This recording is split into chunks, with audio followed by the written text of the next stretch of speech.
ملک بھر کے utility stores بند ہونے کا خدشہ پیدا ہو چکا ہے۔ 18,000 سے زائد ملازمین بے روزگار ہونے کے دہانے پر پہنچ چکے ہیں۔ تفصیلات کے مطابق وفاقی حکومت کے ایک اچانک فیصلے کی وجہ سے ملک بھر میں قائم ہزاروں یوٹیلیٹی سٹورز کے بند ہونے کا امکان ظاہر کیا گیا ہے۔ میڈیا رپورٹس کے مطابق ملک بھر کے یوٹیلیٹی سٹورز پر بے نظیر انکم سپورٹ پروگرام میں رجسٹرڈ افراد کو مختلف اشیاء پر سبسڈی دی جا رہی تھی، تاہم اب حکومت کے تازہ ترین فیصلے کے تحت یہ سبسڈی بھی ختم کر دی گئی ہے۔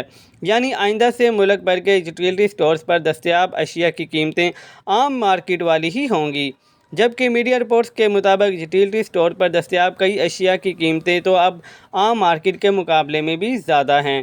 بتایا گیا ہے کہ یوٹیلیٹی سٹورز کے قیام کا مقصد ہی یہ تھا کہ عوام کو کم قیمت پر اشیاء کی فراہمی کی جائے، تاہم اب یوٹیلیٹی سٹورز پر دستیاب اشیاء پر دی جانے والی سبسڈی ختم کیے جانے سے یوٹیلیٹی سٹورز کے قیام کا اصل مقصد ہی ختم ہو چکا ہے۔ اسی لیے ملک بھر میں قائم ہزاروں یوٹیلیٹی سٹورز بند ہو جانے کا امکان ہے۔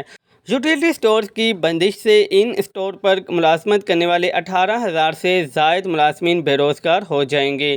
مزید نیوز اپڈیٹس کے لیے چینل کو سبسکرائب کر لیں تاکہ ہر آنے والی نئی اپڈیٹ سب سے پہلے آپ کو مل سکے۔